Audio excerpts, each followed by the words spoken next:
I would like to call to order the City Council work session of Monday, July 17th. And we have planning commission members with us also, so welcome. And first, we have approval of the agenda. So move. Second, All in favor? Yes. yes. Okay. Before I ask for public comment, I would like to give us some to several agencies that probably spent Sunday a little differently than they had planned. And I hope that I get everyone on the list that helped. As you probably have heard, we had a visitor to Haystack Rock.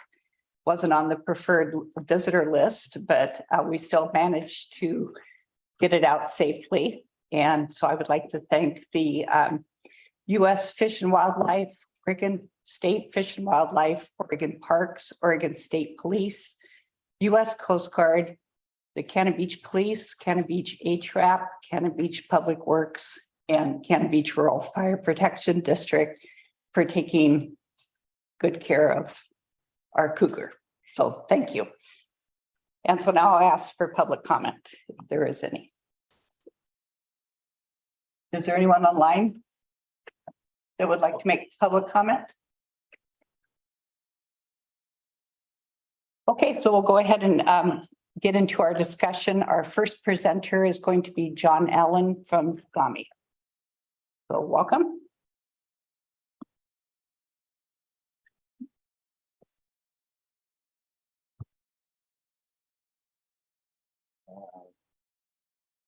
Step one. Yep.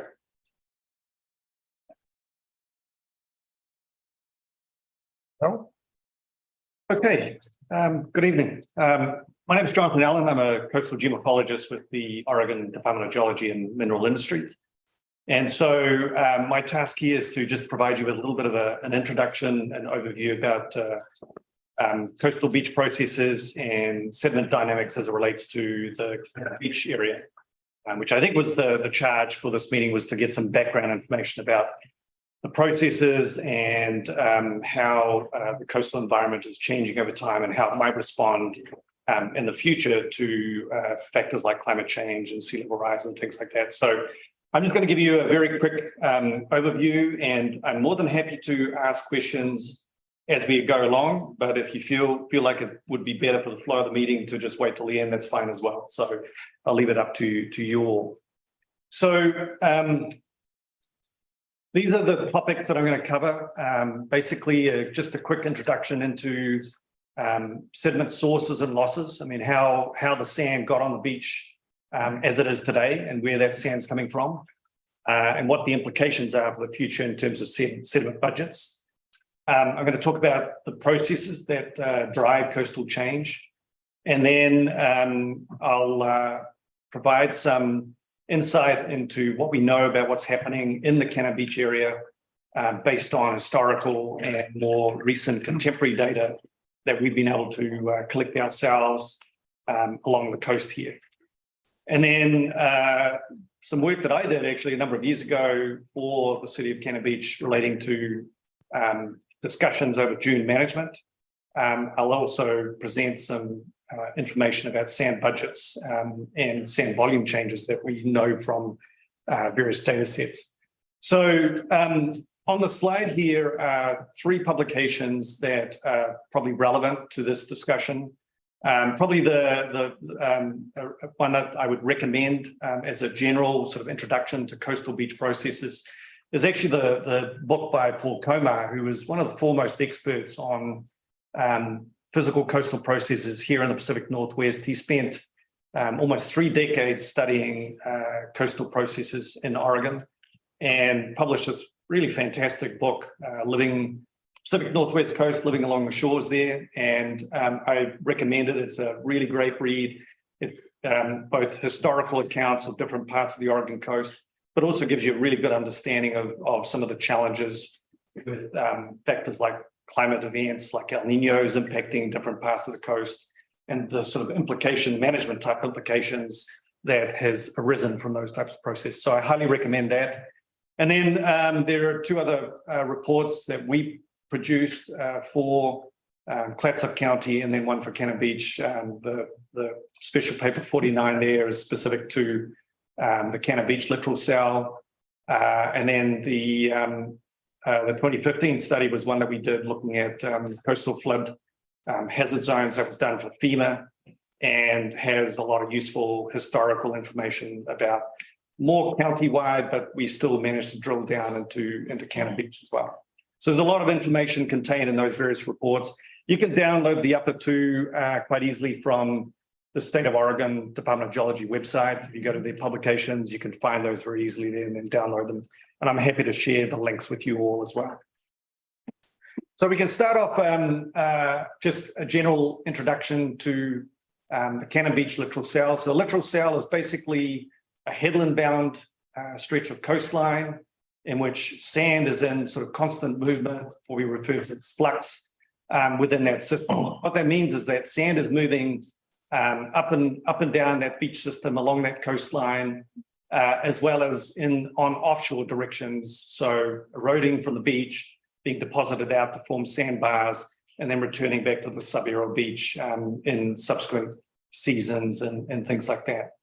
So the main point to appreciate here is that, within the Cannon Beach littoral cell, so in the far north, you've got Tillamook Head.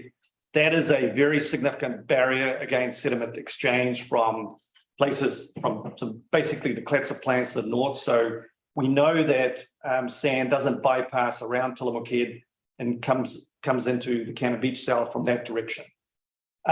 We also are pretty confident that sand doesn't come in south of Cape Falcon because of Neakani Mountain, Cape Falcon itself, that provide barriers at the south end. So in terms of sand sources today, what you see is what you've got. And what you see is being derived from erosion of the back shore, predominantly the coastal bluffs there that make up the bulk of this coastline, with maybe a little bit of sand coming from whatever little bit of dune you might have at the north end of the cell. But there's no major riverine system here. Akola Creek might pump out some sediment from time to time, but in the scheme of things, it's negligible to the overall system budget. So that's why I say what you see is what you've got in this system. And it's probably very hard for you to see this, but this is a geologic map of the Cannon Beach area based on work that's been done by past colleagues. The main thing to appreciate here is that, the geology is quite varied. It's made up of dune systems north of Akola Creek, marine terraces that make up basically a large part of downtown Cannon Beach there, more in the central area. And then as you go south, a thinner sort of stretch of sand beach and dunes backed by, again, more marine terraces. And then you can see that dark sort of brown in the far north. That's a basalt dike that's exposed up there that forms that sort of rocky part of the coastline. That's very characteristic of our coastline. As you go south, down towards Arch Cape and Falcon Cove, then you come into similar sort of terrain, lots of marine terraces, sort of narrow beaches, different types of sediments that range more in the sort of gravel size area. And then as you get down to Falcon Cove, it's into the cobble size, so more in that 4 to 6 inch size category at the very south end. One of the features about Falcon Cove, which you can see in that image on the right, is that terrain through there is characterized by lots of landsliding. And so again, that could actually be contributing some of the sediment to this physical system. So we can break the coastline down into sort of various geomorphic components. And these reflect these 4 pictures here. So in the upper left, cliffs make up about 24% of the shoreline. Most of that is obviously in the north up against Tillamook Head there, but cliffs also characterize places down by like south end of Falcon Cove and then Hug Point and areas like that. Duneback beaches only make up a very small portion of the overall coastal geomorphology. So that's about 5% of the shoreline, of which all of that is pretty much concentrated north of Akola Creek there. And then bluffback shorelines really characterize the overwhelming bulk of the coastline, about 63% of it. And so obviously, as you walk along the shore here down towards Tolovana, I mean, that's the characteristic bluffback shoreline that you see. And then obviously it's fronted by sandy beaches. And then the final geomorphic unit is what we call sand cobble beaches, which make up a small portion of the shoreline, about 7%, and that's primarily down in that Falcon Cove area, and then a little bit of Arch Cape as well. And in terms of going backwards. So thinking in terms of the littoral cell concept, so these headland bound stretches of shore, and then thinking about those 4 different geomorphic units, we can start to sort of make conceptual models about where sediment may be coming from, where it's going. So in the very south end there, I highlight landslides being a small input. So that landsliding that takes place down by Falcon Cove is providing a lot of that cobble material that you would see on the back of the beach at Falcon Cove there. And then obviously erosion of the bluffs can contribute a variety of sediments, from silts to sands to even gravels, such as what you get up in the Arch Cape area. And then obviously sand also makes up part of that sediment budget. So the sands, as I mentioned, derive from terraginous sources, that's land-based sources. But a lot of the sand that you actually see on the beaches today are actually the product of past lower sea levels. So for example, around 18,000 years ago, sea level was about 400 feet lower than what it is today. And so from about 18,000 to around 6,000 to 7,000 years ago, sand was actually able to bypass along these headlands. And we can track the sands in these littoral cells as far south as the Klamath Mountains. So there's actual certain minerals within the sand itself that source from the Klamath Mountains. So that's a long way, 300 something miles south of where we are today. And that was obviously got here from a longshore sediment transport. It just gradually was transported north along the coastline at these lower sea level stands, allowing it to bypass these headlands. As sea level approached contemporary levels today, which is about 6,000 years ago, then these headlands would have actually started to impede that longshore sediment transport, and that sand would start to then pile up at the back of within the embayments, as you see here, forming the beaches that we have today. So again, the sand is a important finite resource, and it's something that we obviously want to preserve and ensure that we've maintain that going into the future. So within these littoral cells, we can identify coastlines that are eroding, those that are maybe accreting. So the image in the top right, top left there, view of the Clatsop Spit. Well, we know that the back of the Clatsop Plains there's a series of marine terraces. We've dated the base of those marine terraces to about 4,000 years. So we know that the sand ridges that form the Clatsop Plains at least date back about 4,000 to 5,000 years.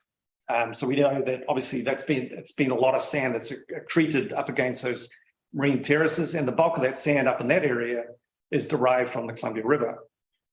So that's an example where a coastline, you can see that red dashed line there, that's the shoreline in the late 1800s. And so obviously to the left of the image there in the upper part, you can just kind of make out the Columbia River. And so all that sand is post jetty construction. So again, you've got long-term processes, then you've got human effects coming into play with construction of jetties and things like that. But that's kind of a classic example of a coastline that's been accreting over time and gaining sand. The bottom image is kind of the opposite, where this is Twin Rocks near Tillamook, in Tillamook County by Rockaway Beach there. And so this is an area that's been undergoing very steady change over time, eroding. And so you can see an example here of an RV park and a big embayment that's cut into the beach there, and an area that's being subject to ongoing erosion problems. So within these long-term patterns, both erosion or accretion, there's a lot of variability. And that's all a function of seasons. It's a function of climate events like El Niños, extreme storms, and then quiet periods and things like that. And so, you can kind of get a sense of this. Look at the plots to the right there, which show changes over time. And there's little wiggly characteristics in those trends that are indicative of the processes that are driving these types of changes over time. So beaches respond over many different scales. And so you can go down to the beach today and you'll see, and you come back tomorrow and the beach will be quite different. And that's a function of, daily changes, just your swash processes happening over that 24-hour period. You can come back in a week or even months, and again, the conditions could be quite different. So we can differentiate these changes from days to seasons to many years. So typically in the daily type changes, we talk about individual storms. With respect to seasons, we can refer to seasonal changes in the wave climate. So the best analogy, the difference from conditions today, summertime, mild conditions versus wintertime that you're all familiar with, where wave energy levels amplify quite significantly, and then we get big storms happening as well. And then over the longer term, we can differentiate effects such as El Niños, which happen roughly every 2 to 7 years on average, with major El Niño events happening on roughly about a decadal basis. And then there are actually even longer term climate cycles that are going what we call Pacific Decadal Oscillation that also has effects on sediment processes, sediment movement, wave conditions, all those sort of different factors. And then the last one is decades, and decades can actually impact the entire sort of cross-shore system. So from the most westerly extent of that conceptual model that you see up there, all the way back to the dunes that make up the landward portion. And so what's driving those longer decadal changes are really being driven by climate change or changes in sediment budgets. So for example, in the Columbia River system, the construction of dams, the control of river flow in the Columbia River to mitigate against flood hazards, that's basically turned down the dial and its capacity to move sediment down the Columbia River and supply the beach system. So now today we see beaches that are starting to be starved of sediment because sand is not getting out the mouth of the Columbia River and being distributed along the Clatsop Plains or northward up into the Washington coast. So these are processes that can be driven by humans as well that impact the overall sediment budgets that are going on. So there are many factors that are clearly very important for driving coastal change, and many of these are probably pretty obvious. Storm-generated waves, big waves, will contribute to potentially large changes on the beach, and that image on the bottom right there is an example of a storm that struck the Clatsop Plains a number of years ago. I think it was 2015. And the wave run-up is reaching the base of those cliffs there, of those dunes. And the toe elevation of that dune there is probably about 3 or 4 meters, so around 10 feet elevation. So it's definitely within the intertidal range in wintertime. And you can see how waves have started to erode the toe and causing the dune to sort of carve down. So that's an example on our coastline of a typical type of response to storm erosion. The example up in the top there is taken from the northeast, where you get these big nor'easters come in, cause very significant erosion. There's lots of homes built on dunes too close to the ocean. Undermining leads to failure of those foundations, and eventually homes collapse and or are having to be relocated in. So that's example of storm-generated waves. Now, in both these pictures, in addition to waves, there's the role of the ocean itself in terms of ocean water levels. So our coastline typically experiences a seasonal variation in water levels from summer to winter. In summertime, water temperatures are actually colder due to ocean upwelling. So those northwesterly winds kick in, brings cold, dense water from deeper ocean, piles it up against the coastline. Sea levels get depressed in summertime. In wintertime, that process breaks down. In fact, water temperatures will actually warm up and sea level actually expands as a result of that. So in wintertime, our water levels actually rise by about a foot from summer to winter. That foot may not seem like much, but when you combine it with storm surges and extreme storm wave events, that allows those waves to now reach to much, much higher elevations, causing erosion at the back of the beach and things like that. So I mentioned up there 2 other processes, El Niños. El Niños are a major climate effect that happens in the equatorial Pacific. We have a major El Niño developing right now and is likely to impact our coastline going into this next winter. Typically, what we see in an El Niño year is above average wave conditions and heightened water levels. So I mentioned that about a foot rise in sea level just from the seasonal exchange. An El Nino event, you can basically double that. So we can expect to see by around December, January of this year, about a 2-foot increase in our mean water levels going into the peak of the storm season. And again, raising those water levels is critical to then allowing storms to coincide with them and erode the back of the beaches. And then we can get storm surges, and this is a function of strong winds blowing water across the ocean, piling up against the coastline, barometric pressure, where we have, as the atmospheric pressure deepens in storms, it causes an inverse response in sea level. It actually raises the sea level roughly about 1 centimeter for every 1 millibar drop. So you can actually raise sea level quite significantly on the order of equivalent amounts to the El Nino just from pressure changes as storms get closer to the coastline.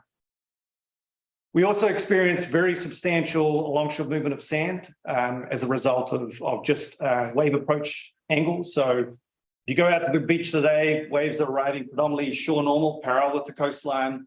So that's primarily driving sand on offshore, moving sort of perpendicular to coastline. In the wintertime, our storm systems go from out here and switch it more to the southwest. And when it comes from the southwest, those waves are actually arriving to our coastline, and it sets up an alongshore current, a very strong current that's trapped within the breaker zone. And that sand is then driven northward. And so I'll come back to that in a minute with another schematic. And then there are other factors like rip embayments, rip currents setting up. And then, of course, sea level rise is a product of climate change and various other factors. I mentioned in red there, as you can see, some of these factors are enhanced by El Nino events. So as we go into this upcoming El Nino winter, these are the responses that we can expect to see, as well as heightened storm waves. And then with respect to climate change, factors like sea level rise, storm surge, and even potentially changes in wave climates, storminess, intensity, those sort of factors may come into play in the future. Our wave climate is dynamic, and so this image on the left there is basically looking at one buoy operated by NOAA off our coastline here. This one's actually off Newport. And you've got time on the bottom in terms of months. On the left is the wave height in meters, on the right is wave height in feet. And so you can see a solid blue line. That's just the seasonal variation in waves from January through to July, where the waves are at their lowest, as you all probably appreciate when you go to the beach today, and then increase again going into the upcoming winter, so December, January. So the biggest waves that we tend to see tend to coincide in that December to January timeframe.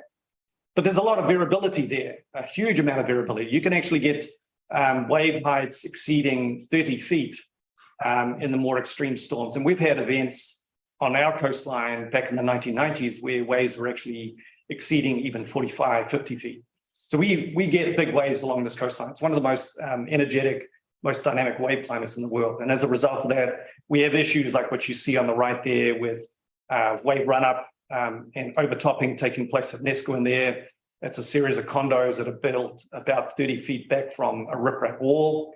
It's getting overtopped. Those waves are actually impacting those ground floor units and causing damage there.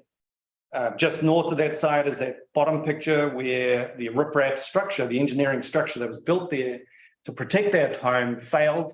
And the reason why it failed is a product of a variety of factors. One is all that water piles up on top. It actually can cause hydrostatic pressure to build up behind the structure, causing blowouts at the toe, or it could be actually undermined from the toe itself from wave action reflecting off the structure and causing scour of the toe.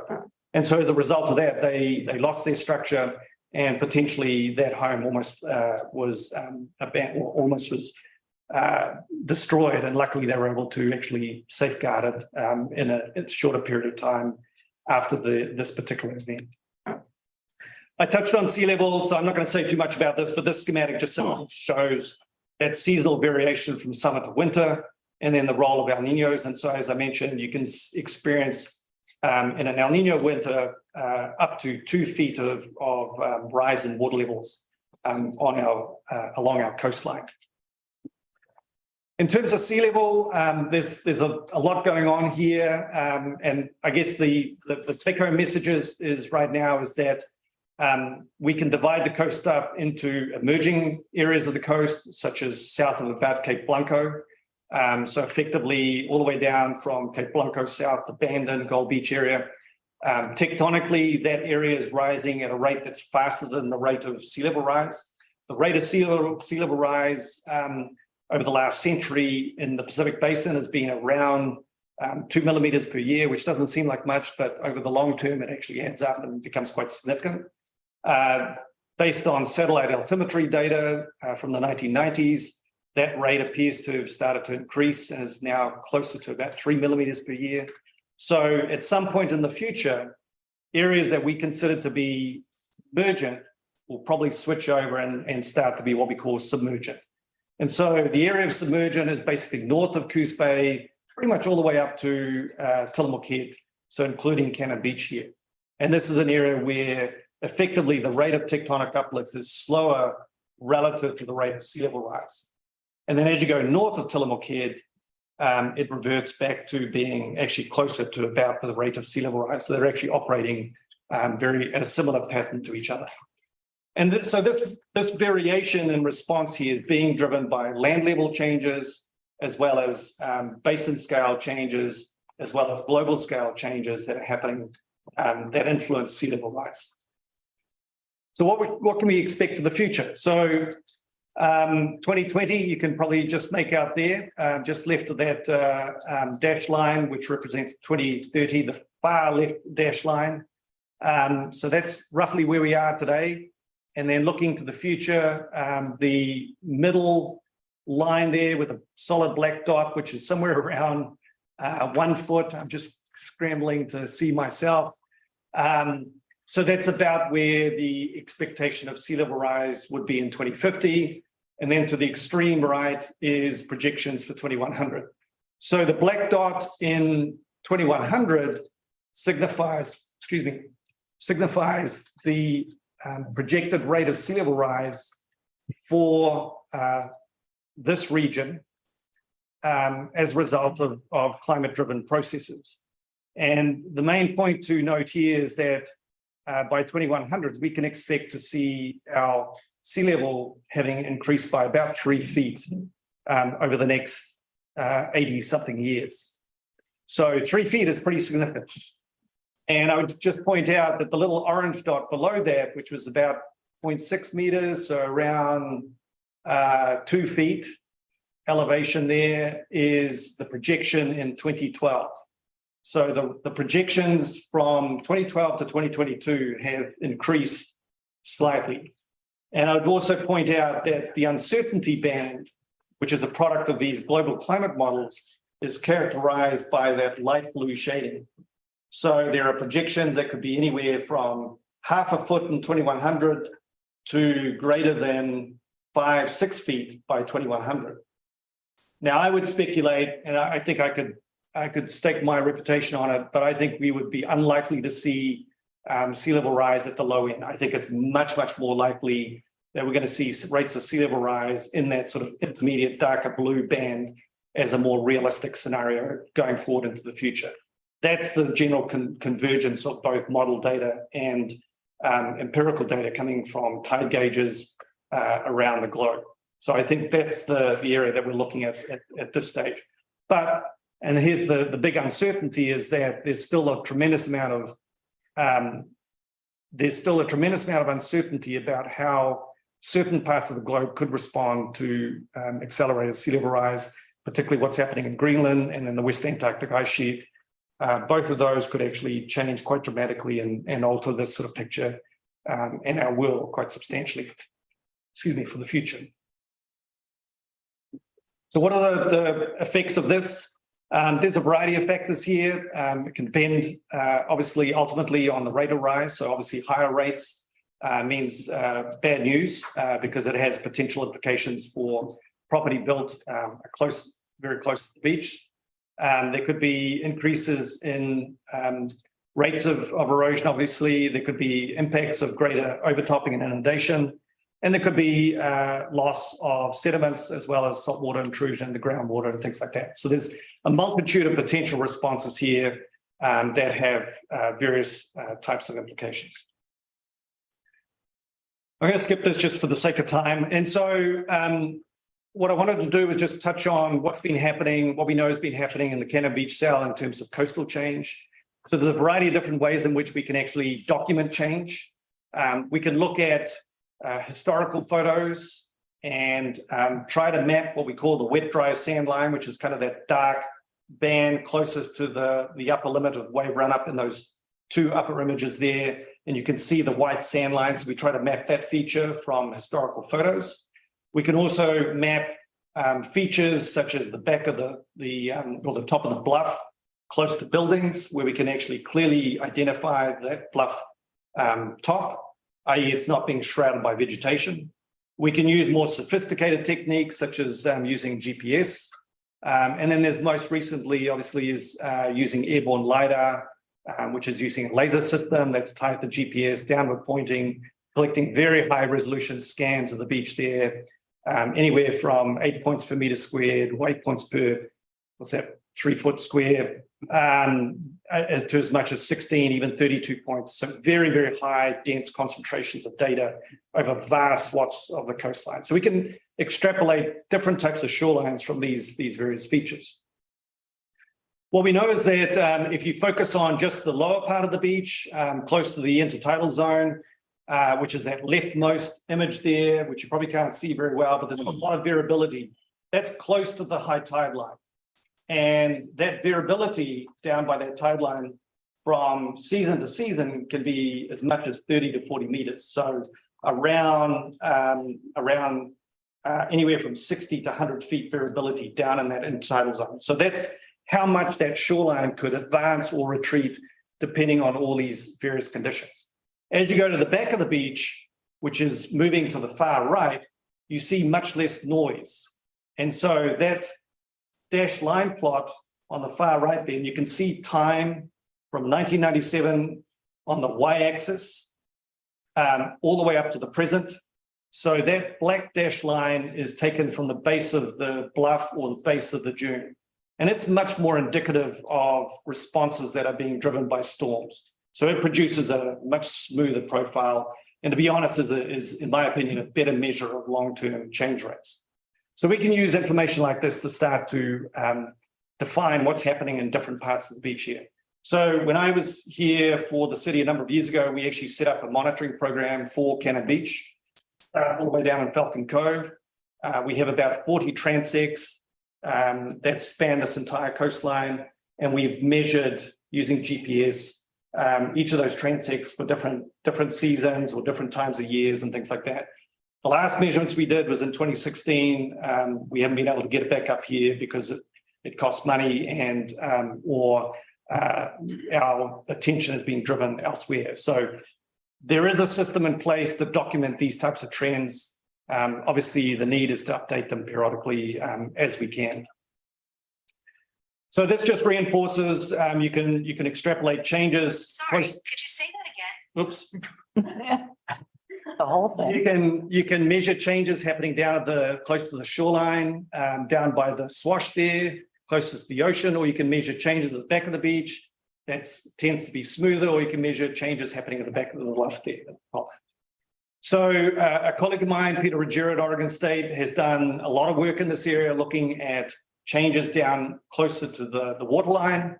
And so he defines this into two periods, a long term, which is like from the 1920s up to 2002, and then a short-term rate, which is from 1967 up to 2002.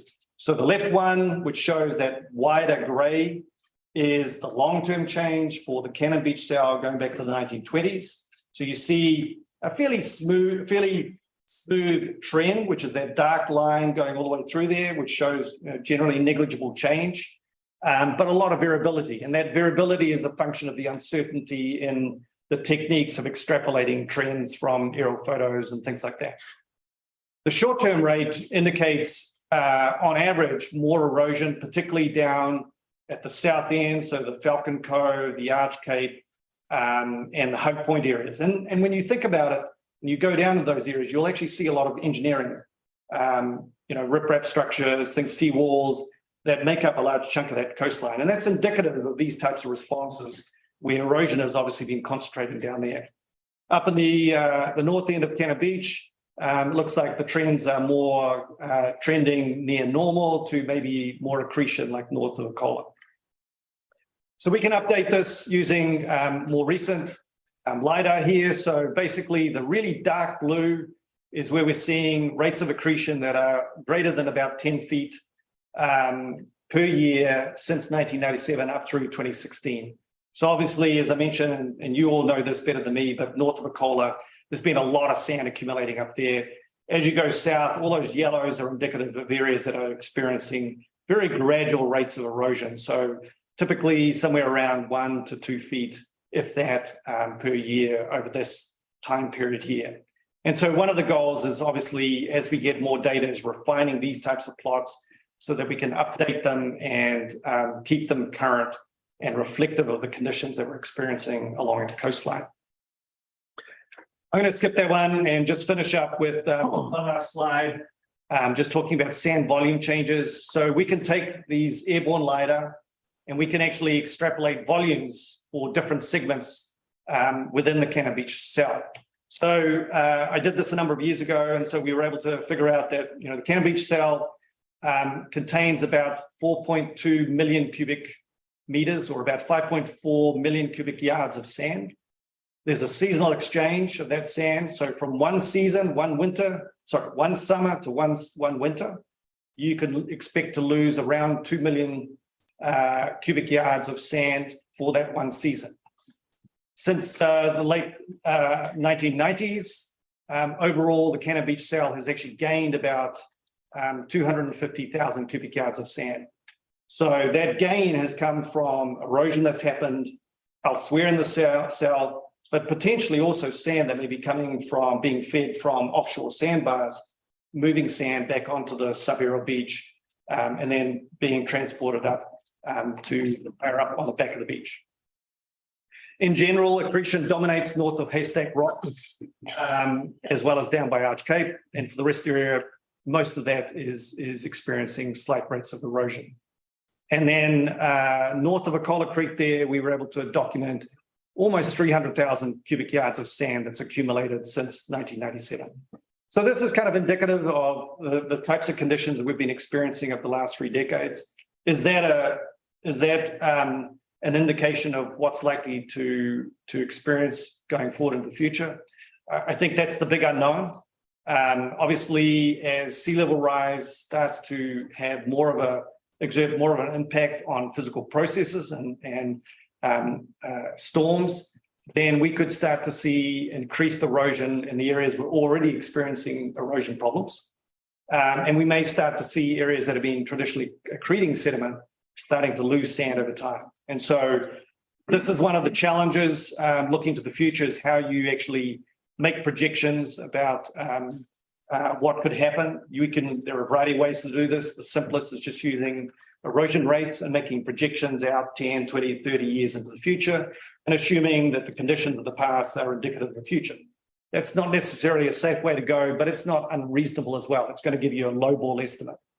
There are more sophisticated ways involving much more technical ways using numerical models to actually look at changes in wave climates, to simulate changes in water levels and try to assess those sort of impacts. Those types of studies are very expensive and require huge amounts of data to be able to make them feed into them and make them reasonable to replicate existing conditions, let alone then starting to make projections for the future. So I'm going to stop there. I probably took up way too much of your time, but I'm happy to answer any questions either now or I'll let my counterparts, colleagues here speak and we can answer questions later. It's entirely up to you. Anyone have any questions? Well, I had a couple, but I could ask now or I could ask later. I'll ask. So your projection on what El Nino is going to potentially look like in December and January, and there's, of course, it coincides with king tide, so that should be Yep. very interesting. Yep, totally. Does that also imply that we're gonna see more significant rip tides during that same time frame? So typically, you're talking about rips, rip cells. I'm sorry, yeah. Rip, Yeah. Yeah, so typically we don't tend to see rips forming quite so much in wintertime, primarily because the energy levels are so high that it tends to wipe out the bars and so on that actually are conducive to forming rips and trapping water landward of those nearshore bars. So typically we see rips tending to develop mostly in springtime as we transition from winter conditions to summer conditions when sand starts to migrate back onto the beaches. So sand is eroded from the beach as we see here today. In wintertime, it's eroded and that sand is transported offshore or moved northward. And then in the summertime, as conditions return to sort of milder conditions, more swell-like waves, that sand will actually start to migrate back onshore as nearshore bars. It'll melt to the lower part of the beach and eventually wind will blow it back up. And so typically we tend to see those rips developing in that transition time from winter to summer. So I wouldn't expect that so much. But we can expect to see above average wave conditions typically, if past is indicative of the future. So the previous three big El Nino events, 2015, 2016, 1997, 98, 1982, 1983, each of those winters resulted in above average wave conditions, big storms. So you can get a storm surge, you could lose a lot right then, but does that change the dynamic then going forward in terms of sand movement? So if you've had a lot of erosion in a big event, it's now sitting out, Yeah. hasn't left Tillamook Head or Falcon Cove. It's sitting offshore there. Right, so it's going to come back at some point, right? I mean, what's the dynamic following that wave event or that storm event or El Nino event? So what will tend to happen is what you'll see in that pretty picture up there is that, you know, the exposed white part of the sand beach will erode down. And a typical range of just the typical seasonal range of erosion on our beach is about 6 to 7 feet. Okay. So that's how much the beach will actually vertically lower across that whole profile, the whole white part of that image there. And presumably as you go offshore, then that range is actually decreasing. So all that sand will tend to be removed offshore. Some will go north, but most of it will go offshore. And as it goes offshore, it'll actually start to form very low bars. And those bars are actually what's causing the waves to break further and further offshore in big storms. So that's a mitigating factor. That's how the beach is designed to respond, is in order to combat that erosion, it's got to push sand out there to try to reduce the effects of the waves. Okay, so that's the general pattern. And then as you transition back into summer wave conditions, the waves change from being more steep and erosional to being lower heights and more swell orientated. And in doing that, it actually changes the current directions, which are predominantly being directed back onshore. So that then starts to drive sand back onto the beach. But you're right. I mean, as you move stuff offshore, there's tremendous feedback going on there. Right. And it gets very, very complicated very fast. And that's why, you know, the ways in which to understand that is through much more complex modeling where you're looking at everything and all sorts of effects. I think the reason I ask is that a lot of times we hear people coming in and saying these big storm events are taking away our coastline.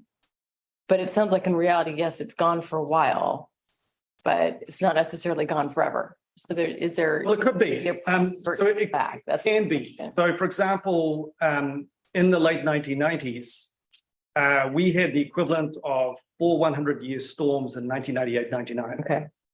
And our previous 100-year storm was about 10 meters, so 33 feet, significant wave height. We went to 50 feet in those 4 storms. That happened in 2 months. Okay. And in those more extreme events, we could potentially be seeing more sand being removed further offshore into deeper water. As it goes into deeper water, it becomes harder for swell waves to then entrain that sand and drive it back in. So if you recall, you probably wouldn't recall from the sort of arrows of sediment movement that I showed up there, one of the potential scenarios is losses offshore, where sand can be removed from the system simply from wave action, driving it into deeper water where it then can't get back onto the beach. And then you've also got to factor in sea level rise, Right. which is another complicating factor. I have another thought that maybe she's getting at, which is, I'm Laura Gable, I work with John at Dogami. Okay, Just this idea of, it's maybe not lost to the system, but it's not necessarily going to be returned to the exact. I think that's what I was trying to understand. How much, when you lose in a major storm surge, could you expect to return to the general vicinity? So That's what I'm trying to get a picture. So you may get it all back in several years. Mhm. It could take a few decades. I mean, we've been documenting coastal change in Lincoln, Tillamook County, Clatsop County for almost 3 decades now. And we know of places on the coast where it hasn't returned to conditions that were in place in the late 1990s, 3 decades later. So some places recover very quickly, and I can point to places like Clatsop Plains, Bay Ocean Spit, Mhm. particularly north end of Bay Ocean Spit there has had a lot of accretion. The Halem Spit Mhm. has been accreting madly, whereas other areas have been losing sand. And again, it's just in order to understand these types of responses, you can't just look at your individual site. You need to be thinking about the whole system. I mean, that's really one of the take-home messages here. Thanks. Is there anything that can be done to stop the erosion? Well, I mean, there's engineering solutions. And my colleagues here will speak to that in a minute. But I mean, there's certainly engineering solutions. And so you can see examples of it, right after you go out to the beach here, there's a massive seawall that was built in the 1930s as a result of a massive storm that hit this area in January 1939. So you can build structures like that. You can build riprap structures. You can respond by doing sort of softer remediation, like doing sand renourishment. So finding a sand source and pumping sand onto beaches. They do that extensively along the Florida coastline and in the north on the East Coast, where they're able to get material dredged out of harbors and pump it back onto the beaches. So you can do things like that, but it's very expensive, especially sand renourishment. There are other structures, what we call dynamic revetments, which is, I gave you the photo example of Falcon Cove there, where it has a cobble beach at the back of the sand beach. That cobble beach actually acts almost like a natural armor.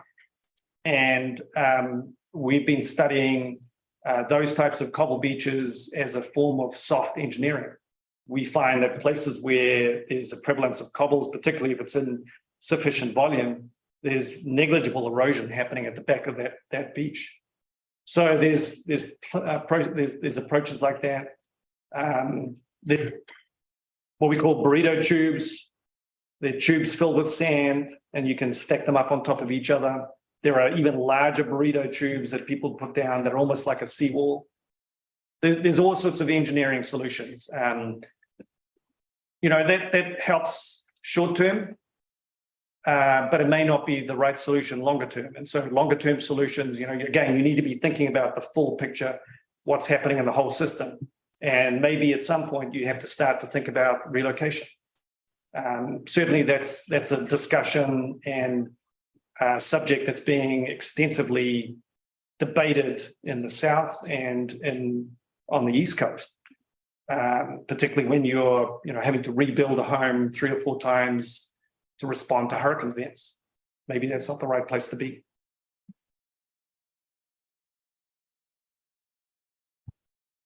Any other questions? Thank you very much. Next. Thank you, Jonathan, and thank you all for having us here. I'm Rhiannon Bazor, and I'm the Coastal Shore Specialist for the Department of Land Conservation and Development, as well as with the Oregon Coastal Management Program, which is housed within DLCD. So Jonathan gave us an excellent introduction and description of the dynamic coastal processes that we see up and down our coast, both short-term and long-term. So I'll give you a brief introduction into how the state handles that from a management, land management perspective in terms of our state planning goals, and in particular, our 4 coastal state planning goals, and how they pertain to these different coastal processes. So we currently have 19 statewide planning goals. There is talks of a 20th having to do with climate change, but that might be incorporated into the other goals. So that's just something to look forward to. But the goals 16, 17, 18, and 19 are all related to the coastal and ocean zone.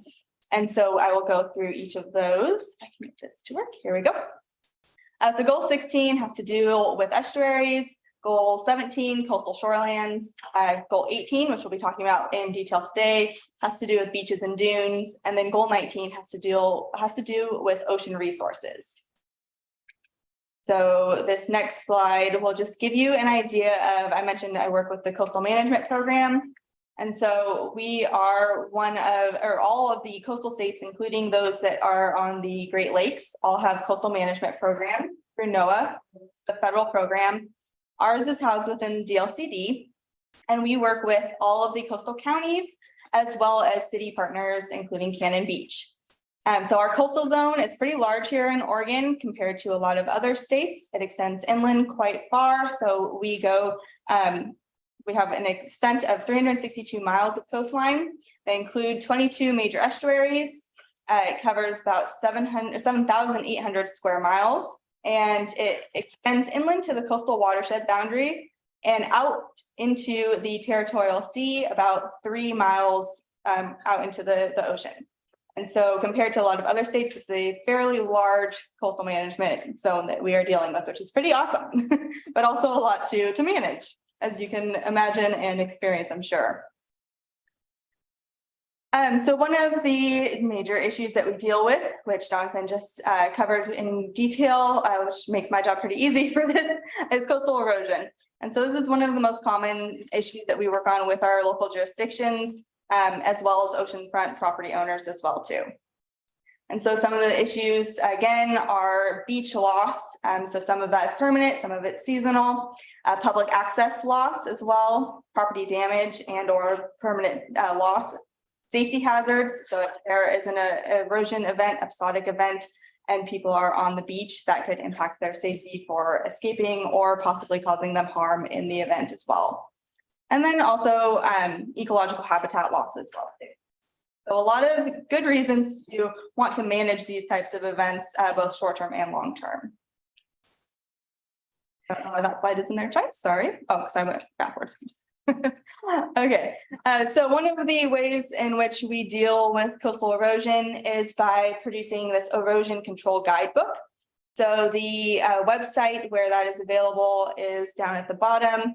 Some of the things that it covers, it's very in-depth and very user-friendly. So this is designed to not necessarily be read front to back, but to go in and pick and choose the parts that pertain to the issue that you're dealing with. So it is very easy and very useful. So it covers the physical setting of each of our locations, what kind of sea level rise impacts are projected for that area, as well as for the whole coast. It gives an overview of all of our coastal goals and the beach bill itself, which Kevin will be talking about in a few minutes. It covers how eligibility for coastal armoring is determined, which we'll also cover. It also gives a practitioner definition of what qualifies as beachfront protective structure. And then it also covers things like permitting, different agencies who you may have to deal with for permits, realistic timelines, and when you should start each portion of that timeline and who you should contact in that process. Different permit criteria, as well as the jurisdictional boundaries. And then it also covers, as Jonathan was discussing, different types of structural versus non-structural erosion control practices. So if you're looking at a more soft vegetative structure versus a hardened seawall or riprap structure. And I should note that a softer approach is always our preferred primary approach. We require that that is at least given a first chance and have an alternatives analysis to make sure that that is, if that's not a good option for that location or for that set of circumstances, that you need to have a good explanation and study of why that is not the case before you're able to go forward with a hardened structure. And I can make these slides available online, so there are a few links throughout. So those can be passed around as well. So again, these are coastal goals, just to give you an idea of where each of them applies to. So again, we're looking at goal 18, and this is for beaches and dunes. And so that kind of covers that coastal erosion area that we've been discussing.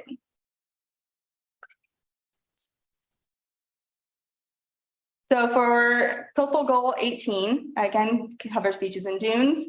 So this is designed to guide the protection and development of beach and dune areas across the state. The main provisions within goal 18 include an inventory of beach and dune areas. So the previous inventory maps were from the 1970s.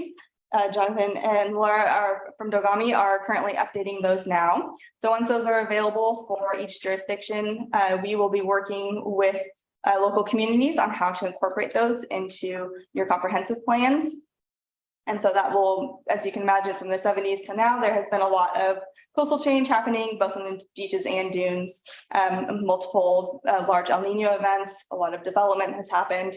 And so these will be able to kind of help update a lot of those comprehensive plans.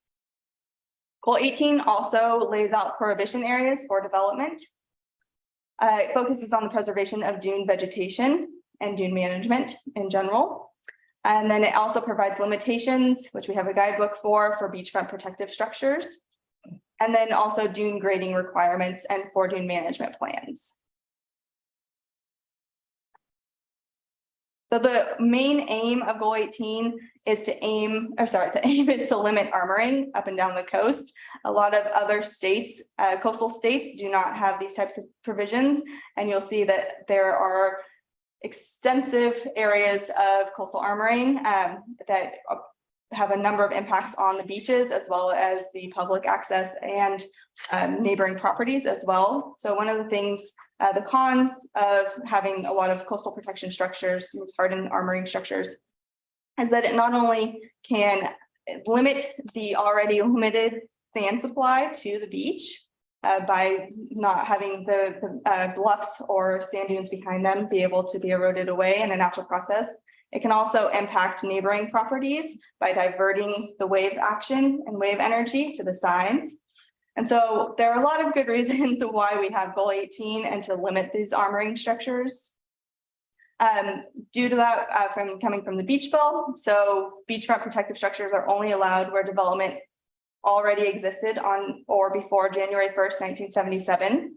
And according to goal 18, development includes houses, commercial or industrial buildings, and vacant but improved subdivision lots.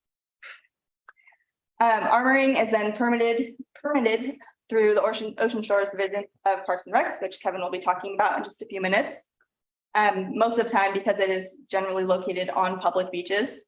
And then local governments often have to provide permits when it's located east of the public beach, which he'll go into more detail on that as well. Sorry, I keep pressing the wrong button on there. One of our tools and resources that we offer is the Coastal Atlas, and this is the Ocean Shores map here. And so again, that link is up in the upper right-hand corner. So this shows a number of different resources on there, but what's highlighted in the green and red are the goal 18 eligible or non-eligible sites and properties along Cannon Beach here, and this is available for the entire coast. And so in green, that means that it's eligible. Anywhere in red there is not eligible. And so you can put in an address and zoom to that specific location. We have different bookmarks for each of the jurisdictions as well. So if you want to more zoomed in or more zoomed out view, you can play around with that. And so that is a really helpful resource kind of as a first step for determining if something is eligible for armoring. Yes, I'm sorry, I was, no, you're fine. Rusty, could you move the little inset so that we could see the rest of the link there? Just, Thank you. thank you. Thank you. No, that's perfect. Thank you. Yeah, so it's coastalatlas.net, and we have a multitude of different mapping resources available on there as well. And this one is specifically the Ocean Shores map. And again, I'll make sure that these slides are sent out as well. And it's important to note the eligibility based on goal 18 is only the first step to shoreline armoring. It's not an automatic yes to getting an armoring structure put in place. It just means that it is either eligible or not eligible, and then further steps must be taken. And so Parks and Rec Department are the steward of the ocean shore. Again, Kevin will cover this in much more detail. But any beachfront protective structures, beach access ways, dune grading, pipeline and cable, natural product removal, all need to go through them. And also must require local government sign off and compliance with land use goals outside of goal 18 as well.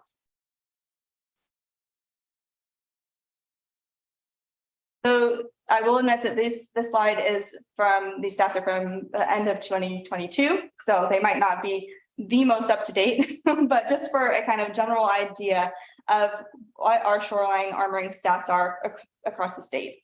So 22.7 miles of Oregon's coastline is currently armored, which is about 6% of the overall coastline. Again, compared to other coastal states, this is much lower than they have, which is a good thing. 92% of that armoring is located in Clatsop, Tillamook, and Lincoln counties. 84% of the coast is not eligible for armoring under the current Goal 18 policies. And eligible and unarmored lots make up about 42 miles of our coastline. And if we were to remove Goal 18 policies, shoreline armoring projections show that it would increase by at least 69% over the next 40 years. So if we stripped all those policies away for Goal 18 and including sea level rise into that model, armoring would then increase an additional 5.4%. So we would see both the need increase as well as the want to increase. So Goal 18 is really trying to help prevent that from happening. You can see on the map in the upper right hand corner, the areas that have the most versus the least shoreline armoring on the left hand side bar there. And then you can also see in the picture down below, so on the blue area, that is post Goal 18 development versus the red area is pre-Goal 18 development. And so you can see where the placement of those development areas are, as well as some of the issues that might come up facing coastal erosion and coastal hazards for those areas that are already grandfathered in under Goal 18.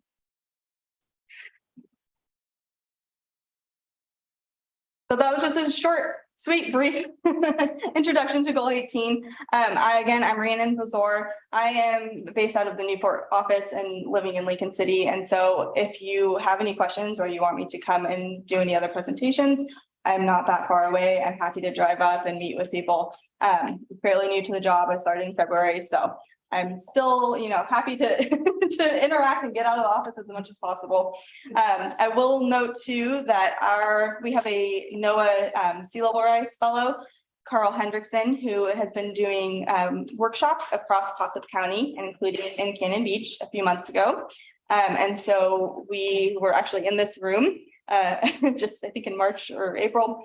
And we've been working with Cannon Beach on identifying areas and assets to the community that are vulnerable to sea level rise and working on projects to help implement and or to get funding for mitigation projects, not only here, but across Clatsop County too. So if you have any questions about that, I can pass along Carl's information to, I know he's trying to reach out to as many community members as possible moving forward. So thank you, and I will pass it to Kevin.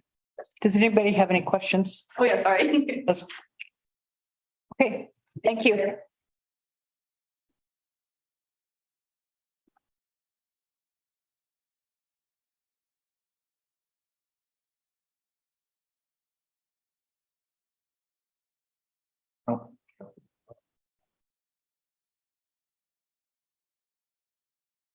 Bottom middle. Oh. we go. All right. Good evening. My name is Kevin Herkamp. I'm the Ocean Shores Program Coordinator with the Oregon Parks and Recreation Department. With me tonight is Tyler Blanchette. He's our permitting coordinator. And then Justin Parker is our district manager from this area. So they're here to provide support or answer questions as we go through this. So tonight I'm going to talk to you about the Ocean Shores State Recreation Area and what it is. And a lot of you probably heard about the beach bill. Really what the beach bill was in 1967, it was some landmark legislation that protected the ocean shore for the use and enjoyment by the public. And it preserved pretty much the entire coast of Oregon. OPRD is the agency responsible for managing the ocean shore. It consists of basically public and private ownership that's bound within an easement or a recreational easement. And so that easement, though, in 1967 was surveyed by what you'll hear termed as the statutory vegetation line. So that was actually a physical survey that was done. It's codified in statute. And then it also includes the upland line of upland vegetation. So as the beach erodes east, that actually captures that new beach into the easement. So on the ocean shore, ownership and the easement can be pretty complicated. Really what these two pictures are showing is how that can relate in a couple different areas. On the left-hand side is an eroding scenario where you can see that statutory vegetation line is right kind of through the middle. To the west of that was public ownership. But as the beach has eroded back into the dunes, that private ownership is now extends onto the beach, but it's within the easement. On the right-hand side, it's an accreting scenario. This is actually up on the Clatsic Plains. You can see the statutory vegetation line, kind of the far right line on there. Part of the beach had public ownership west of that. Part of the beach has private ownership west of that. The dunes have now extended almost a quarter mile west in some of those areas. And so it can be pretty complicated because you've got a broad dune that has no differentiation, but actually our statutory vegetation line runs through there, and so does our jurisdictional area. So just to kind of give some examples of here's an eroding area. The green lines are tax lot boundaries. The red line is the statutory vegetation line. The yellow dashed line is the current vegetation line. And so that area in between the red and yellow line is where things have eroded. That concrete step in there would now be on the ocean shore. So if it was either something being proposed, we'd have to run it through the permitting process, or if it was something that had already been constructed, we'd have to have a dialogue with the owner to determine basically if it could stay there or if it's a violation on the ocean shore. We also have scenarios in the accreting where we have encroachments. These might be stairways, these might be picnic tables, benches, flagpoles, whatever it is. What you see on this photo here, there's kind of two scenarios. On the left-hand side is where the tax lots actually extend beyond the statutory vegetation line. And on the right-hand side where the tax lots end at the statutory vegetation line. Either way, those encroachments are on the ocean shore. On the right-hand side, they might also be on public property. And so it's really important on the ocean shore to determine who actually has the underlying ownership as well. One thing to point out is, as well, that's really useful for some of you in your positions. When you're looking at building, where that statutory vegetation line is, you could actually walk up and look in the back of every single one of those homes as a member of the public, because that's within the easement area and you have the recreational use of that. So as a landowner's coming in and saying, I want to be as close to the ocean as possible. Well, do you really want somebody standing on your back or right up against your back deck looking in your window? You know, it might be better to move it east. That also comes in later when we talk about erosion protection and some of the alternatives discussion. So it's not always in your best interest to move it as far west as possible. And this is a perfect example. That statutory vegetation line is as close as I can get it on this type of photo to where it actually runs. Their foundation is right at the statutory vegetation line in that middle out. So some of the activities, basically, if it's happening west of that red line, it's going to need a Parks and Recreation Department permit unless it's recreation. That's really the easiest way to say it. So we deal with everything from erosion protection to driving on the beach, construction equipment out there, access ways that are going onto the beach. That middle one happens to be grading for an access way or to a public access way to restore positive access onto the beach and remove kind of an erosion bluff. And then on the lower right there, those are stairways. The wooden wall is right at the statutory vegetation line, and then there's stairways that kind of stick out onto the ocean shore. Things like mowing or brush removal. They also need, if they're west of the statutory vegetation line, they would need an OPRD permit. They're actually prohibited without approval. And then dune grading, whether it's for habitat restoration, view grading, remedial grading, anything like that, we're also involved in that. And then we get a lot of other things that come in, as Rhiannon mentioned, I mean, things like pipelines, conduits. We have boardwalks. There's a lot of temporary things that we see out there, stairways. There's also a lot of rubble where it's maybe storm damage, something fell off the slope, those things end up on the beach. Those are all actually violations on the ocean shore. So those are things we work with. Few of these are local, few of these are from around the state, but even things like that middle one happened to be that somebody didn't like standing water on the gravel. They wanted to fill it in with some sand. That whole area back there is on the ocean shore. And so again, pretty much any activity, if it's not recreation, we want to be engaged with. So our process is kind of set up. Our basic process is a 60-day process, which includes 30 days of public review.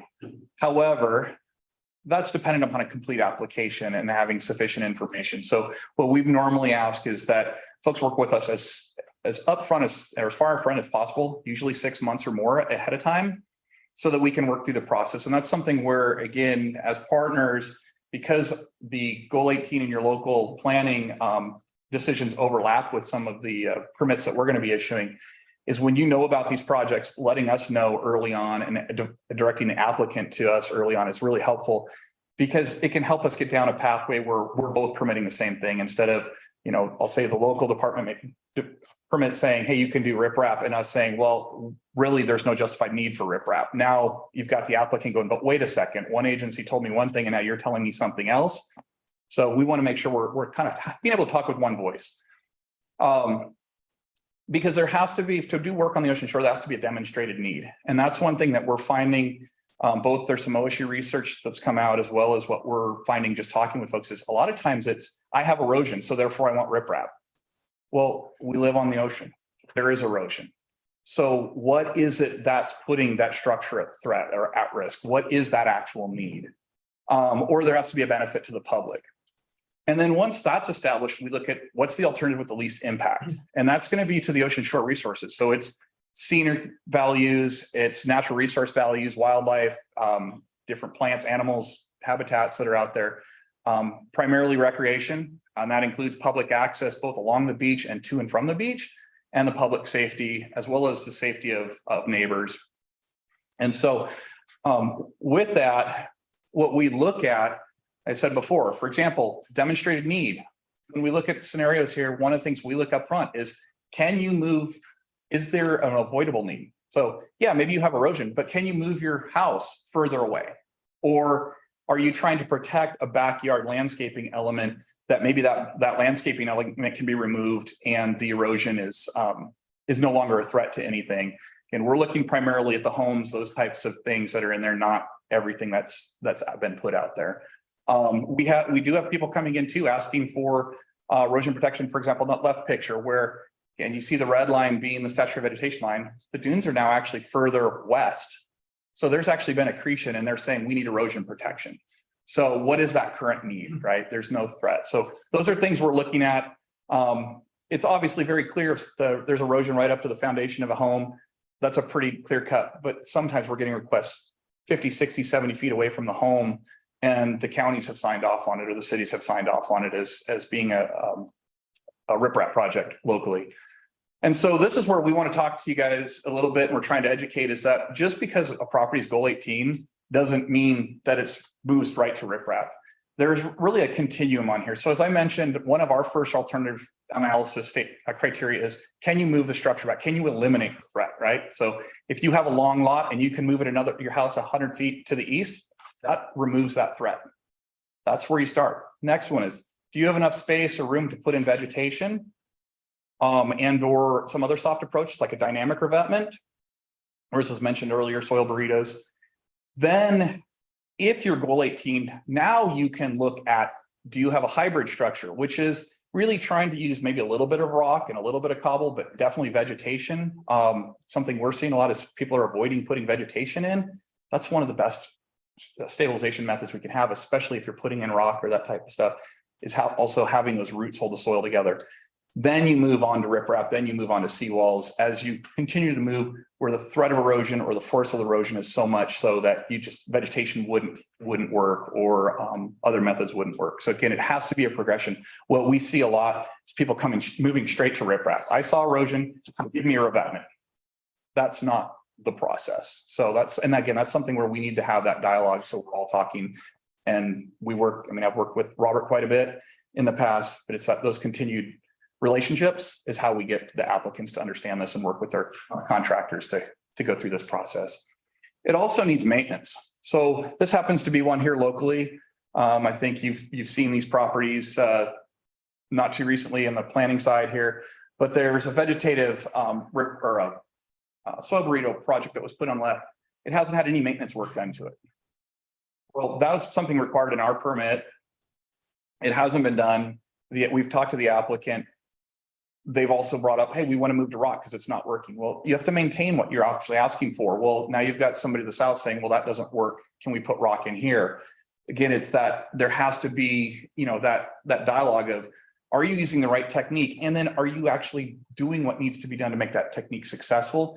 Because for example, we were just out there today and that house to the right that has a kind of a steeper scarp, the home just off the picture is that the bank is actually laid back and it's fully vegetated and there's almost no evidence of erosion on that site. It has no riprap.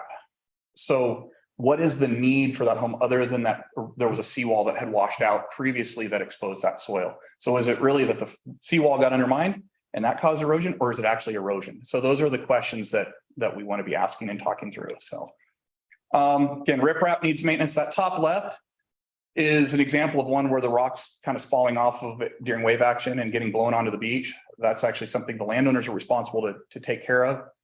The bottom right is one where that's again here in town. It's a very well maintained. You notice it's vegetated riprap. It's all intact. That's really, from a visual standpoint, it looks a lot better than just having a big rock wall. And that's kind of the desired future condition for most of these revetments should be, is a nice vegetated revetment. Brandon already mentioned the guidebook, so I'm going to skip by that. The other part that we look at is, as I mentioned, the impact to the ocean shore. If you take a look at kind of the proposals that we have, and these happen to be 3 real examples on the coast, the riprap that's already been put in. And if you notice the one on the left happens to be least impact. The rock is all west of or east of the statutory vegetation line.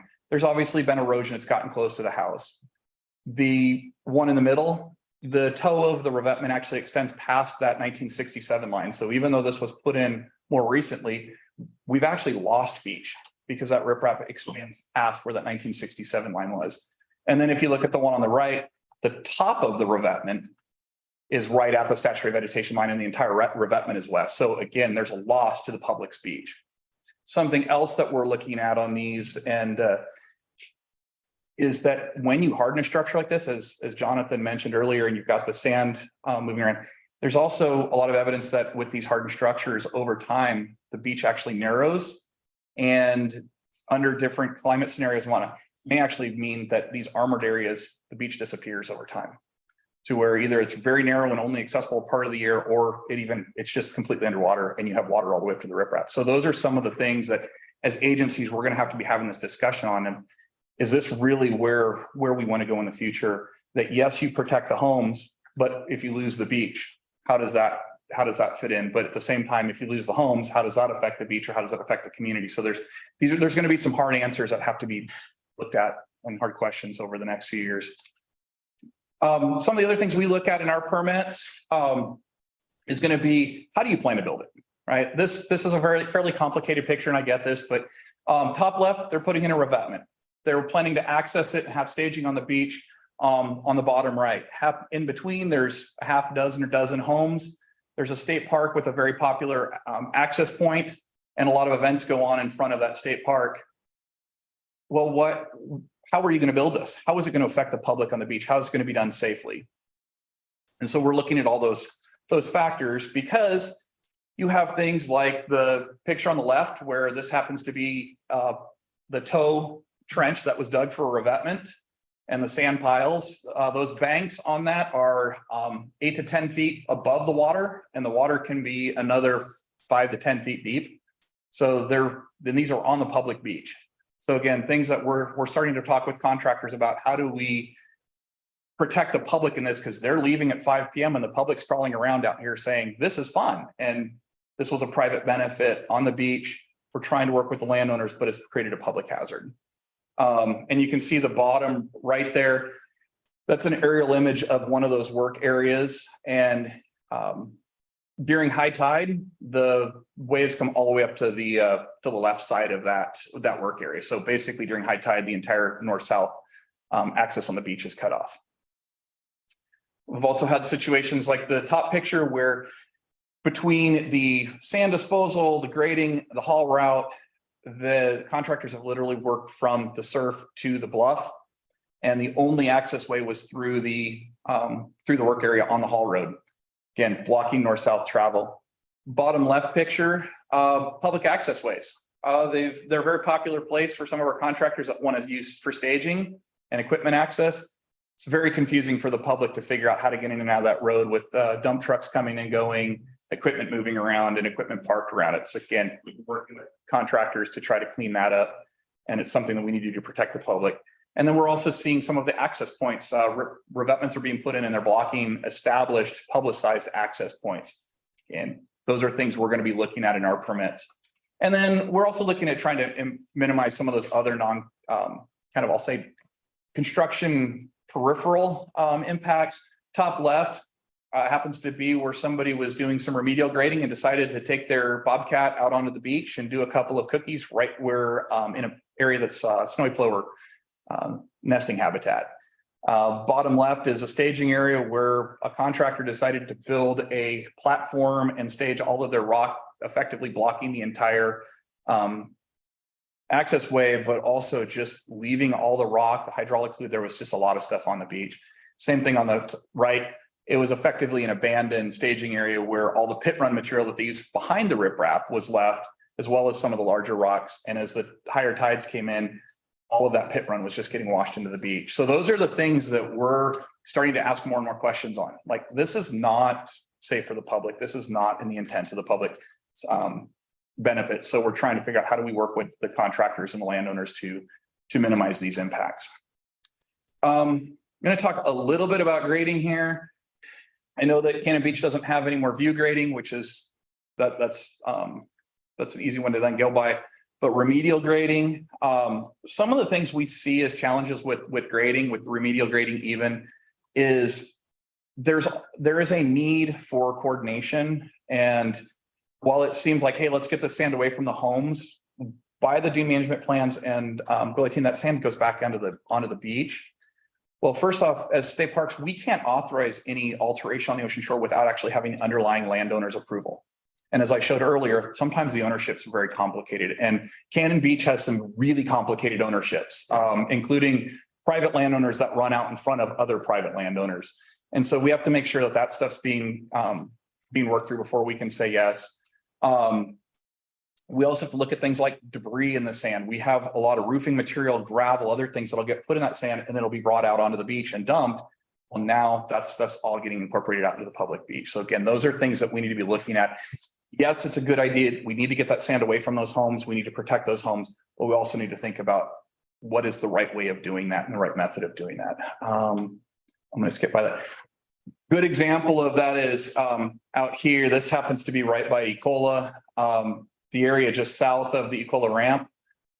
This was taken a couple of weeks ago. That mound that's up against the seawall has been removed now. But an example of that is the property boundaries is basically that concrete wall. So the remedial permit was issued to the landowner with the picnic table there, but it's on the beach owner's property. And that's one of the things, again, we have to make sure that we actually have that beach owner permission, because it's really on their property. So again, it's just that coordination piece. So we're just bringing that up to kind of talk through those things. And we mentioned that the home down below. Something I put this one in here just to mention too, like that, since we talked about this project, the two homes are on the left side there, right in the middle of the screen. Well, if you notice where the statutory vegetation line is, that red line, at least in this projection, again, it can vary by quite a bit. But it looks like it's only been, 5 to 10 feet of erosion over time. And that's where, again, we need to have that information from Dagami and being able to educate and inform our decisions of what is the need? Is this a high risk area? Or if this is only eroded 5 or 10 feet since 1967, well, if we use that as a projected rate, how much time would it take to get to where there is a threat? Is there really a threat today, or is it just somebody observes erosion so they want to do something? Again, it's that asking that question. And let's see, I think that's all I had. And I apologize, I've noticed I used my old presentation and I didn't have my updated contact. We can definitely get you our contact information after the meeting. Questions? You had mentioned about approval for, let's say, riprap.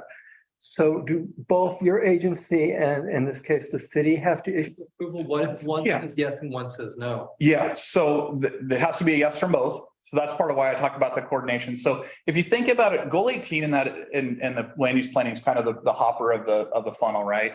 And the next level is really, I'll say, the local jurisdiction. How does it fit into the building codes? How does it fit into goal 18 implementation locally, floodplain development permits, all those things. And then kind of the tip of the funnel when it's on the ocean shore is going to be state parks, because our requirements are a little bit narrower. Goal 18 and our requirements are compatible. So you'll see a lot of similar threads, but some of our requirements actually go a little further.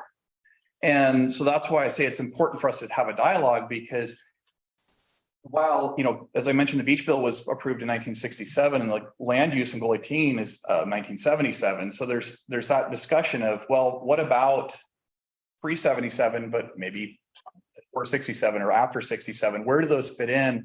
And really having that broader discussion of, well, not just, is it goal 18 eligible, yes or no? So again, having that discussion up front, because you have to have both permits. And that's the kind of the problem I see when a local planning department says yes, and then we're sitting here going, but you haven't gone through an alternatives analysis. And again, as I said, goal 18 is compatible. There is an alternatives analysis mentioned in goal 18 too. So it's, again, just lining up. And in the past, we haven't had a lot of problems up in Cannon Beach. In fact, we've been working with Robert and having discussions about how can we use some of the language that Cannon Beach has been using, because there's been that kind of more, hey, you at least have to try a softer approach and move through that process. So again, that has worked in the past. And again, just need to see where it goes in the future. If we could go back to demonstrated need a little bit, we get so many applications where we go out and look and there's a big yard, but they're saying, well, we lost 5 feet and our yard might be gone. So do you have a good yardstick for saying what is actually demonstrated need? Because when you look at that yard, you think you got a long way to go, but they're feeling really like it's changing quickly. Yeah. So, and there's the other side of it too. And this has been a balance that we're trying to push back on some other individuals that have come in and like, well, we've lost 20 feet. Well, we want to put a revetment in. So we're going to put the revetment 20 feet out further. Well, then that revetment goes out. Well, where does it go? It takes away the beach. Yeah. And so it's like, well, no, that if you're going to put a revetment in, really for, as I mentioned, that alignment piece, if you're going to have it with the least impact, you should put the toe of the revetment where the toe of that slope is. So then the revetment slopes back. It's not, well, my yard has eroded here, I want to put it in and I'm going to fill it out there. That's because it's I'll say simplest and cheapest. We tend to see that as the proposed alternative. We're having that dialogue with folks all the time. I think really what it goes back to is if they needed a geologist and a geologic report, that report needs to go into the specifics and mention a lot of the stuff that Jonathan mentioned. What is the scientific evidence that actually shows what the erosion rates are? What are the observed erosion rates? What are, that type of stuff is how that needs going to be established. It's not just I have erosion and I think one of the ones I heard was, well, sometime in the next 20 to 30 years, it'll be up to our home. Well, okay, but is that a need today or is that a proactive approach so you don't lose your backyard? And again, I think that's something that we're going to be working on, creating better guidance for us. We're working on bringing together kind of an Ocean Shores Coastal Hazard Work Group. And I think some of those are the questions I've had is how do we bring this latest research and the information that Jonathan has and getting it to where us as the practitioners and you as the, in the cities and counties and the planning have that information in front of you in order to help better inform these decisions and help to actually ask the questions against the professionals. Because we've seen some reports that have very generic statements like, yeah, there's erosion, so we need to put rock, and rock's the only solution we're going to recommend. Well, is that an alternatives analysis? No, not really. Is that a, effects analysis or needs? Not really. And so we are starting to ask more questions of those individuals and providing a little better detail. But I think it's going to be, it's just going to be having that dialogue and asking those questions of, hey, this doesn't look right. It just doesn't seem right. How did you come up with this conclusion? Because again, obviously it's that battle between the private rights and the public easement. And that's where we balance that, because we have to protect the public or the private rights as well. And so we're having that discussion. So I can't give you an answer of here's, if it's 10 feet away, it's okay. Right. But really, I mean, if you're going to talk clear, sure, if it's up to the foundation, we know that's easy. That one. But is it 10 feet? Is it 20 feet? Is it 50 feet? Some of that might depend on, is it a 50-foot tall bluff or a 5-foot bluff? Because you've got natural angles of repose. And I think Jonathan could probably add in on something if you've got any kind of yardstick on when is it a threat versus not. I was just going to say, it's also going to vary depending on the geology. So, I mean, if it's a dune back beach versus a bluff back beach, I mean, they're going to respond in very different ways. So we know with dunes, we've measured dune responses in storms that can actually cut back about 30 feet with a single storm. We've had, more extreme forecasting of even as high as 40, 50 feet in a single storm. So it depends, in that example, depending on a lot of characteristics at a particular site. If the dune was narrow, there's, clearly there's not a lot of setback, things like that. I mean, there's the likelihood of a storm impacting that area and taking out that house could be very high. Okay. Very frequently versus the bluff where the rates of change may be a few feet, anywhere from negligible to a few feet per year. You've got to look at those sort of factors. Okay. And like you said too, also, if you could move your house forward, yeah, that might not be desirable, but that buys you more backyard and allows you that more room for. So again, there's that. Every site is so unique. And like I said, it's hard to give you any sort of actual answer, but that's some of the stuff I'm hoping to be working with my partners on to try to help develop a little better guidance, whether it's coming from DLCD or OPRD, of saying, here's when we're going to say, there's no questions asked. And here's where we're going to be like, we really need to push the question a little bit more. And I think for us, that would be super helpful if we have that information, because then we know what questions to ask and at what point we can also try to align with your yardsticks. Okay, Clay, you have a question? Yeah, hi. Clay Newton, I'm on the Planning Commission. First of all, thank you all very much for being here. This has given us much more information on an area that's been contentious in our little city. One of the examples you brought up tonight showed a slide on, we just ruled on the Planning Commission a few months ago and did approve riprap. I'll speak for myself, one of the reasons that I voted in favor of that was the evidence being presented that the burrito had failed. And you're saying they hadn't maintained it. How do you monitor, how do you guys track maintenance of projects like these burrito projects? And is that something that you can share with our city, or some sort of manual that we can start to follow as well? Because we were lost on that one and didn't have, as far as I knew, that was just a king tide came and wiped it out. And I'm like, well, yeah, it doesn't look very good to me. So any kind of guidance you have there for us, it'd be really great. Yeah, so we don't necessarily have guidance, but we did have permit conditions, and I don't remember exactly what they were, but any of our revetments, those types of projects are going to require maintenance and monitoring, and any sort of vegetative solution like that for the first several years requires active maintenance. I mean, that's just the basic. So I don't know the details on this one. I forget, Robert or Tyler could chime in, but we did. Oh, go ahead. Oh, I can step in on this one. So Clay, we didn't approve anything regarding the beach burrito house. We were talking about its neighbor to the north that had a seawall. Right. If that wasn't clear, I was referring to approving riprap based on the lesser, the lower alternative not appearing to have worked at that location. And that was the evidence that was put in front of us. Look here, it didn't work, therefore you should approve riprap. That was the logic that was being presented. Yeah. And I bit down on. I didn't know about the lack of maintenance and would like to know more about that. Yeah, and like I said, and we did meet with the Burrito House last summer, I think it was, with the city planning staff. We had a couple follow-ups.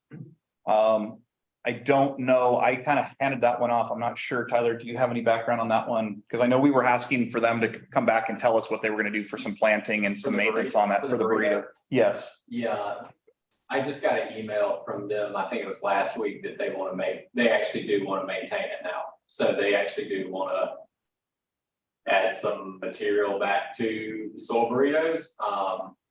But I mean, the burritos, like the physical geotextile fabric is still in place out there. So I don't know, I guess it's arguable whether or not the burrito actually quote unquote failed. I mean, I think failure is kind of in the eye of the beholder. I was just going to say, I mean, Yeah. what's clarification of failure? Exactly, and that's kind of my point, is that it sounds like for when that was approved, that argument was made that it had failed. But I guess my question I would ask would be, what does that mean? You know, when you say it failed. So. And some of the stuff we brought up last summer was things like, okay, well, if that failed, were there alternatives, like, for example, putting in the design originally that didn't have any cobble berm in front of it to act as a toe of that. And so as the vegetation got washed out, the sand was getting washed out of those burritos. So is there a way to go back in and restore that, put the soil back, maybe put cobble in front of it or so and replant and try that? And again, it's that iterative portion of getting that natural process to put in place. And that's the thing about the difference between a vegetative revetment and a structural revetment is, you know, as soon as you put in rock, it's the strongest it's ever going to be. It's always getting weaker. You put in vegetation, when you put it in, it's the weakest it's going to be. And it takes kind of that care and feeding in order to make it stronger. And so if you just plant it and forget it, that doesn't work in a vegetative burrito. And there's not a lot of application on the ocean shore. There's a lot inland, but that's the technical guidance on the inland applications. That is, you have to, you know, whether it's watering it, whether it's fertilizing it, whether it's replanting it, whether it's replacing material as it fails for those first couple of years to get those roots to hold it all together. So again, that's some of the stuff where, again, there needs to be better guidance out there, success criteria, monitoring criteria, because I think what I see too is sometimes landowners will get a solution from a consultant. They'll implement that and they won't be told, here's what you have to do later, whether it's maintaining their revetment, whether it's maintaining their vegetation, and they're the ones as a landowner, but they don't have necessarily experience to do that. And so again, it's not that they didn't mean to, not that they didn't want to, they might not have known. And again, I don't know all the details on this one, but that's generally what we see on a lot of these projects is they hire somebody, that person helps them build it, and that's the last time they're engaged with it. And that's a rough place for a landowner to be in, especially if it's now a subsequent landowner. You might not have all the answers. You might not know what went into the design. You might not know what was expected of you. So, and it's a challenging thing. Lisa? I have two questions. One is just to follow up on that. So the landowner is supposed to maintain the structure, but who is responsible for making sure that the landowner maintains it? Who is it? The city's responsibility? Is it the park's responsibility? Whose is it? So from the permitting agencies, so if the city has a permit, city's going to handle their permit side of it from a parks permit. So that's part of why we were out there last year. It's also something I didn't mention. So our program is actually changing. So as of about 2 years ago, we had one person in this position. We are now going to have 3 in the Ocean Shore permitting. I'm going to be the permit coordinator. We'll have Tyler's permitting coordinator, and then we're going to have another permitting specialist, hopefully starting in the next month or so. And we've also, going back about 3 years ago, we went from, I think it was 3 beach rangers. Now we have 10 up and down the entire coast. So, and those are managed at the local level. So what we, as an agency, we're putting more emphasis into actually working with and talking with those folks and saying, hey, you know, you got a permit, you have these conditions. Is this something that, you know, there's requirements either that you had to meet with us for reporting, or we're going out and we know where those permits are and going and looking at it and talking to those. But the city also has responsibility. If the planning commission approved a permit, then the city has. Yeah, I'll let Robert talk about what the city's responsibility is on that. Yeah, I mean, it would depend on what the conditions of approval are for a specific application. You know, I'm not 100% understanding your question as far as, are we going out and just actively monitoring every application we approve? Is that what the question is? If maintenance is one of the conditions of building a structure like that, and it's approved by both agents, by the city and by parks. So I'm just asking, does the city also monitor or monitor the monitoring? In other words, Right now, unfortunately, we're very limited on resources that we have to be able to dedicate to monitoring activities. We expect landowners to be responsible for their property. And we do rely on that accountability from the property owner themselves. We don't necessarily have the opportunity to dedicate significant staff time to following up. well, what if a neighbor reported it to the city? You know, said my neighbor has a burrito in there, then they're not taking care of it, they're not maintaining it, they're not doing anything. It's falling apart. And now they're going to ask for more. I mean, Well, that's an opportunity for us to go out and follow up to that neighbor contact. And so that would be some active engagement. But as far as us going out and carving out significant swaths of time to monitor every single structure on the beach, unfortunately, we just don't have that capability given our workload. okay. And I have a second question, just that it's related to that. And that is, you showed some slides of contractor blocking access to the beach, several slides, which is really, they were kind of terrible to look at. And so what happens? You said you have a conversation. I mean, is there an enforcement? Do you have enforcement? Do you just give them a fine? Do you say no, or what do you do? So as I said, we're building our program in the same thing as Robert. It was capacity. When I took that picture last year, I was the only staff person when that happened. And so with all the permits, it was a conversation. It's, we need you to move your equipment over. Once Tyler came on board, we were having some of those with some of the other contractors, and it became more of an active, again, we're educating, because that's our first point is we want to make sure people understand what the requirements are. So we have it in the permit conditions. You can't block public access ways. You have, we want to know, we're asking in the application, where are you going to be operating construction equipment? So we're trying to get ahead of that, right? So that hopefully that doesn't happen. But then it's, when it comes down to enforcement, we actually have several pathways. I mean, we can do everything from a ticket to civil penalties up to $10,000 a day to criminal charges, depending on what happens on the ocean shore. We do have a full suite, but we try to do everything from a kind of cooperative. Really, the ultimate goal is the public safe and is the resource protected? And if we can do that by talking to you and having you move over here and not do it anymore, then we've got to win. If you're saying that we're not going to worry about it, then maybe it takes a letter and an additional, enforcement action. But we're going to be having that initial conversation. Okay. First, so. Okay, I think Steve had a question. Thanks. Do you have a question, Steve? No, I was just gonna, echo some of the comments here, like Robert was saying, a lot of this may be complaint driven where we first understand what the issue is. We're not, out there all the time, so it could be referred to the complaint. But I know that a lot of the proactive stuff that's been taking place has been working with these gentlemen over here in terms of when we have pre-development meetings, when something's coming in and coming to Plan Commission, our staffs as well as these gentlemen have been involved in having these meetings to kind of go into it ahead of time with kind of an idea as to, hey, what way do we think is the best alternative in this? What's realistic? What makes sense? So I think it's just a matter of that continued partnership and working together as these applications are submitted to us. And one thing I'd add on to that is I'm going to say not even pre-permitting, but even pre-design conversation is so important. There was some research done about a little over a decade ago that was showing kind of, I'll say the fundamentals of how regulatory and project development fit together. And as you can imagine, there's a pretty direct correlation between when you engage the regulatory body in the design process and how much it costs to fix that. So if the regulatory bodies involved during the initial conceptual design phase then you're going to be able to design a project for basically the cost it takes you to design a project and come up with something that's permittable.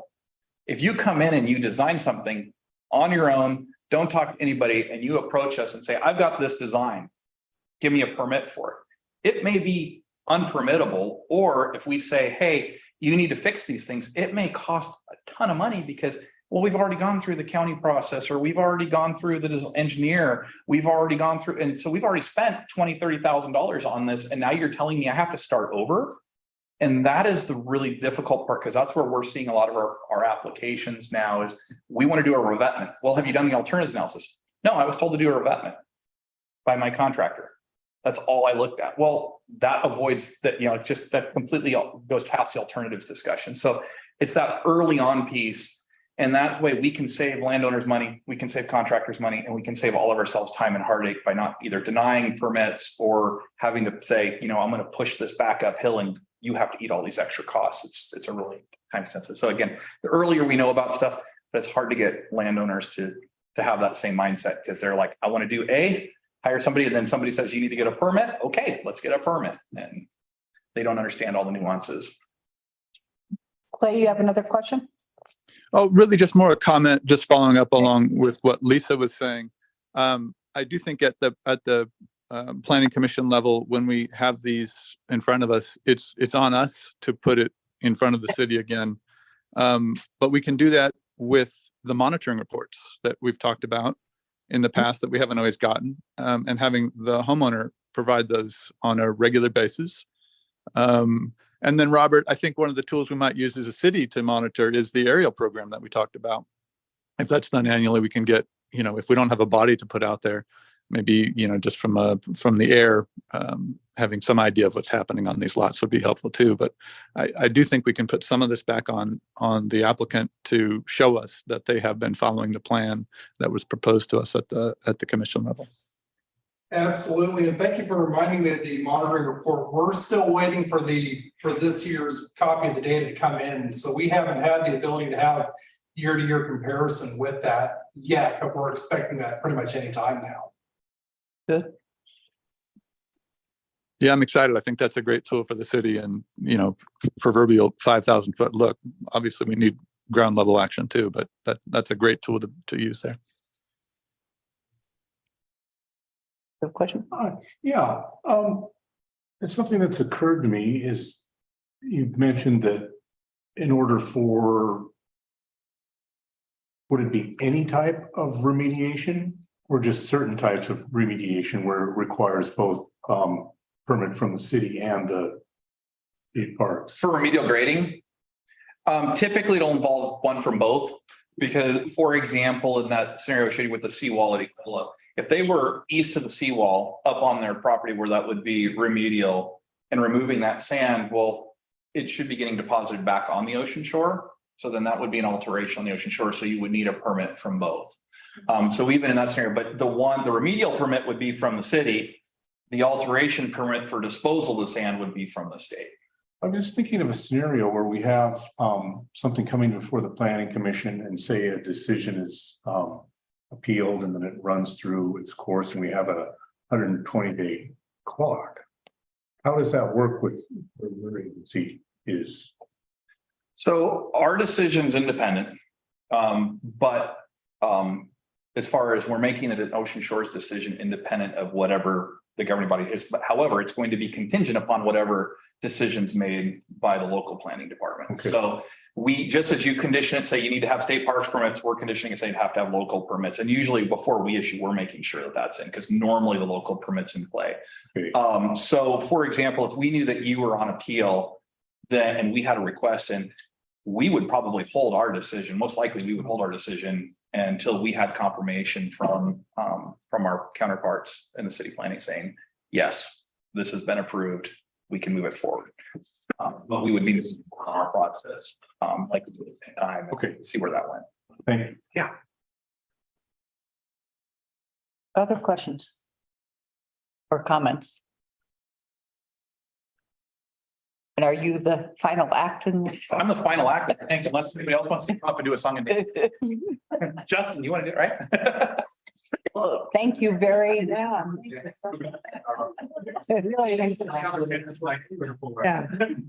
Great. So again, thank you to all of the agencies. I know you guys took a lot of your time, very educational. And we'll definitely be looking at the slides. So thank you. Anybody have anything for good of the order? Okay, meeting's adjourned. Thank you. Not everybody.